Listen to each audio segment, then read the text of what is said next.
Comme je disais à certaines personnes, je fais pas du Disney. Et surtout, aujourd'hui, c'est-à-dire avec ce qui se passe aujourd'hui, on ne peut pas se permettre de tromper les gens et de dire que tout va bien alors que ça ne va pas bien.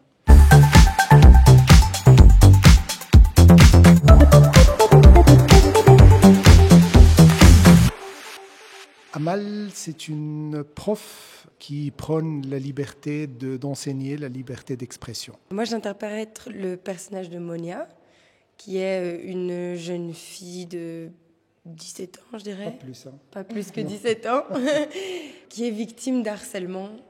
Et notamment parce que ses camarades l'accusent d'être lesbienne. Et elle est de religion musulmane, et voilà. Moi, du coup, j'interprète le rôle de Jalila. Et Jalila, c'est une jeune étudiante qui est dans la classe de Kenza et qui est très en colère. Elle est radicalisée, elle a beaucoup de haine et elle est porteuse, on va dire, de toute la bande de personnes qui vont harceler Mounia. Le travail de Jawad, il est particulier parce qu'on n'a pas accès à tout le scénario, donc moi j'ai juste reçu mes scènes.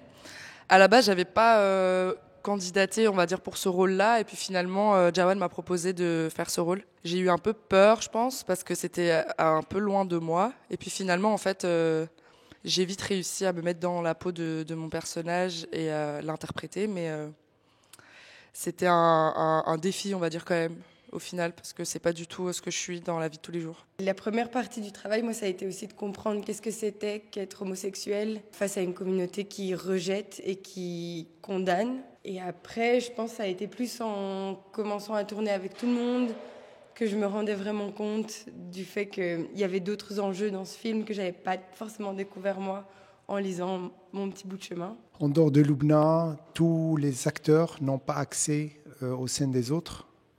Parce que dans la vie, vous ne savez pas un peu ce qui se passe dans la rue avec d'autres personnes que vous allez peut-être rencontrer. Et donc, d'où justement l'envie d'amener des surprises. Le scénario, il était en perpétuelle réécriture pendant le tournage même. Je ne fais pas un casting classique, c'est-à-dire face caméra, tu te présentes, tu lis un texte.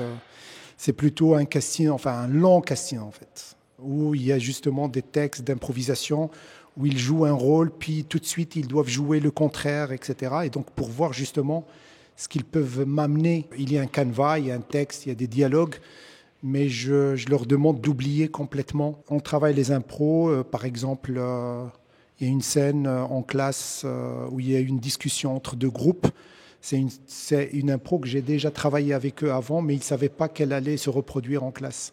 Pas pendant le tournage. C'était pas mal d'aborder ce film au début sans savoir vraiment pourquoi on passait le casting, parce que voilà, on avait fait plein de jeux, c'était des jeux par groupe de 3, par 4, puis on devait faire une fable, on nous interrompait, on nous posait des questions, ça nous sortait de notre zone de confort. Moi j'ai trouvé que ça a donné beaucoup de vrai, même si certaines personnes ne pensent pas comme leur personnage, je trouve que ça les rend extrêmement crédibles d'être passés par toutes ces étapes de travail. Moi je trouve que c'est assez vertigineux au premier abord parce qu'en fait on est un peu lancé comme ça, même si on a des directions et qu'on sait ce qu'on interprète et où on veut aller. Mais au final je trouve que c'est hyper admirable parce que moi je me suis sentie en fait en confiance, le fait qu'on puisse me donner confiance comme ça et de me dire ok vas-y, j'ai confiance en ce que tu t'as pu me donner au casting, j'ai confiance au personnage que tu crées. Du coup c'est assez libérateur en fait parce que c'est ça qui a permis qu'il y a des scènes comme ça où on peut vraiment aller loin, on peut se laisser aller et malgré la répétition, il y a quand même toujours des nouvelles choses qui peuvent arriver. Donc c'est aussi ça qui est super riche et qu'en tant que comédienne, d'avoir une liberté comme ça, une confiance de Jawad qui a pu me la donner, ça m'a fait beaucoup de bien, je pense. Voilà. En fait, le défi, c'était un petit peu de résumer des situations de tous les jours, c'est-à-dire justement le harcèlement scolaire, la liberté d'être ce qu'on a envie d'être, le refus des autres, les interdits, etc. Je risquais tout de suite de partir dans un sens ou dans un autre, ou bien de commencer à parler de tout et de rien.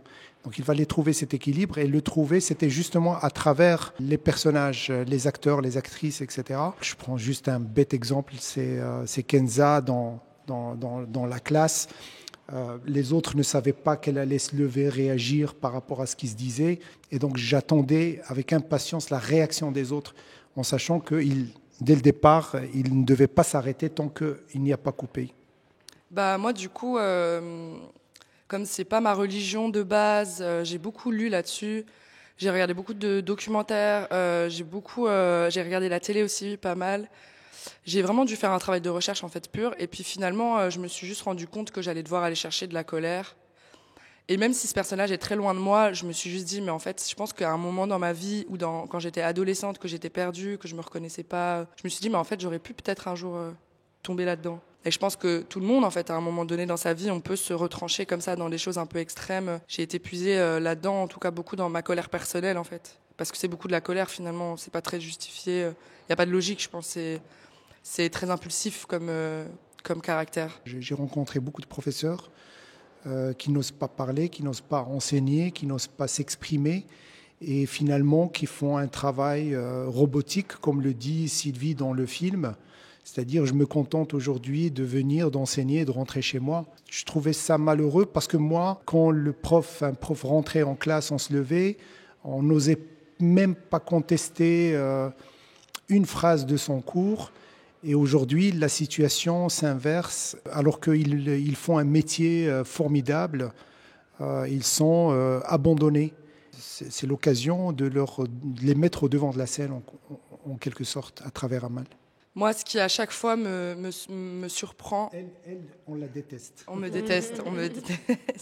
Mais je pense que ce qui me surprend à chaque fois, c'est toutes les mains qui se lèvent dans la salle quand il y a un débat après, qu'il y a un Q&A.